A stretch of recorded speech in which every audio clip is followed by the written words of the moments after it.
तो इस वीडियो के अंदर जिसमें लास्ट वीडियो में कहा था कि सारे मेटाबॉलिक रिएक्शंस कंप्लीट होने के बाद हम दिखेंगे कि कहाँ पे कितनी एटीपी प्रोड्यूस हो रही है, क्योंकि उसमें अक्सर कंफ्यूजन हो जाती है। So let's start with the first process जो कि होता है ग्लाइकोलाइसिस। सबसे पहले जब ग्लाइकोलाइसिस होता है तो उसमें हमारे पास 5 फेजेस जो होते हैं वो होते हैं एटीपी देने के, और उसके बाद जो 5 फेजेस होते हैं जिसमें हमें 4 एटीपी के मॉलिक्यूल्स मिलते हैं। तो ओवरऑल हमें 4 एटीपी के मॉलिक्यूल्स मिल रहे होते हैं, राइट। अब जो 4 एटीपी के मॉलिक्यूल्स हैं ग्लाइकोलाइसिस के, मतलब देखें, ये हमारे पास ग्लाइकोलाइसिस 10 स्टेप्स का प्रोसेस है। उसमें से जो 5 स्टेप्स होते हैं उसमें हम 2 एटीपी के मॉलिक्यूल्स दे रहे होते हैं, इन्वेस्ट कर रहे होते हैं, फिर हमें बाकी 5 स्टेप्स में 4 एटीपी के मॉलिक्यूल मिल रहे हैं।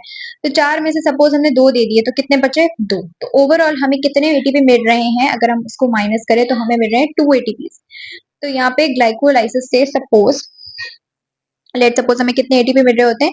2 एटीपी के मॉलिक्यूल्स मिल रहे हैं, ठीक है। उसके बाद हमने एक और चीज यहाँ पे देखी थी कि हमें 2 NADH के मॉलिक्यूल्स भी मिल रहे थे इस ग्लाइकोलाइसिस के स्टेप के अंदर। तो यहाँ पे 2 NADH के मॉलिक्यूल्स भी आ जाते हैं हमारे पास, ठीक है। अब एक NADH का मॉलिक्यूल अगर हम इसको कन्वर्ट करें एटीपी में, तो एक NADH का जो मॉलिक्यूल होता है, 1 molecule of NADH it has actually 2.5 of ATP. 2.5 हमें एटीपी देता है, तो 2 NADH के मॉलिक्यूल्स कितने देगा? 5। 5 मॉलिक्यूल्स एटीपी के हमें मिल जाएंगे। तो जैसे 2 एटीपी हमें ग्लाइकोलाइसिस से एटीपी डायरेक्टली मिल गई, और एक जो है NADH से, NADH के 2 मॉलिक्यूल से हमें 5 एटीपी मिली। तो ओवरऑल अगर हम देखें तो यहाँ पे हमें क्या मिल गया? 5 एटीपी। 2 + 5 टोटल ग्लाइकोलाइसिस के अंदर, दैट मीन्स हमें 7 एटीपी के मॉलिक्यूल्स मिलते हैं। 2 हमें डायरेक्टली मिल गए थे, 2 हमें NADH के मॉलिक्यूल से मिल रहे थे, तो हमें 7 एटीपी के मॉलिक्यूल्स टोटल ग्लाइकोलाइसिस के प्रोसेस से मिलते हैं। तो ग्लाइकोलाइसिस से कितने मिल गए? 7 एटीपी के मॉलिक्यूल्स, ठीक है।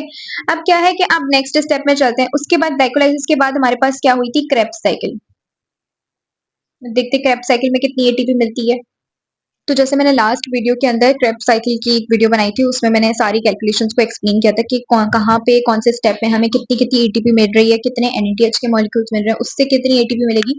तो ओवरऑल हम जब हमने देखा था तो GTP से हमें मिल रहे थे 2 एटीपी के मॉलिक्यूल्स, और उसके बाद जो है वो जब NADH के मॉलिक्यूल्स मिल रहे थे, हमें 3 मिल रहे थे एक साइकिल के अंदर, ठीक है। तो दो साइकिल्स के अंदर 6 NADH के मॉलिक्यूल्स मिल रहे थे। दैट मीन्स टोटल हमें 6 NADH के मॉलिक्यूल से 15 एटीपी के मॉलिक्यूल्स मिल रहे थे। और हमने देखा था कि एक साइकिल में FADH2 कितना होता है? 1.5 के बराबर होता है। तो एक साइकिल के अंदर हमें एक ही FADH2 मिल रहा था। तो इसी तरीके से जब हम 2 साइकिल्स की बात करें तो हमें 2 FADH2 मिल रहे थे। तो हमारे पास जो एटीपी बन रही थी वो 3 एटीपी के मॉलिक्यूल्स बन रहे थे। तो ओवरऑल अगर हम देखें तो हमें 20 एटीपी मिल रहे थे 2 साइकिल्स में। मतलब एक ग्लूकोज का जो मॉलिक्यूल है जब वो 2 टाइम चलता है तो हमारे पास 20 एटीपी के मॉलिक्यूल्स मिलते हैं। तो अगर आपको ये वाली कैलकुलेशन क्रेब साइकिल की समझ नहीं आ रही तो आप उस वीडियो में देख सकते हो, उसमें शॉर्ट सी क्लिप है, उसमें क्लियरली समझ आ जाएगी, ठीक है। अब फर्दर कंटिन्यू करते हैं क्रेब साइकिल के बाद। क्रेब साइकिल से हमें 20 एटीपी मिल गए, ग्लाइकोलाइसिस से हमें 7 एटीपी मिल गए।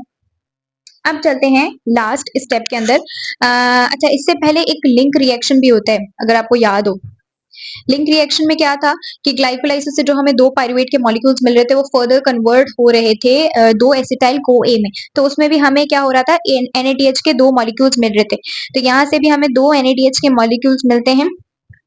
जब 2 NADH के मॉलिक्यूल्स मिलते हैं तो दैट मीन्स कि हमें टोटल कितनी एटीपी मिलेगी? Again 5 ATP. मतलब 5 एटीपी के मॉलिक्यूल्स हमें यहाँ से मिल गए। तो 7 एटीपी ग्लाइकोलाइसिस से मिल गए, उसके बाद 5 एटीपी लिंक रिएक्शन से मिल गए हमें, जो दोनों स्टेप्स के बीच में होती है। देन उसके बाद क्रेब साइकिल से हमें 20 एटीपी मिल गए। तो टोटल अगर हम करें 5, देन उसके बाद 7 और 20, तो टोटल हमारे पास 32 एटीपी यील्ड मिलता है।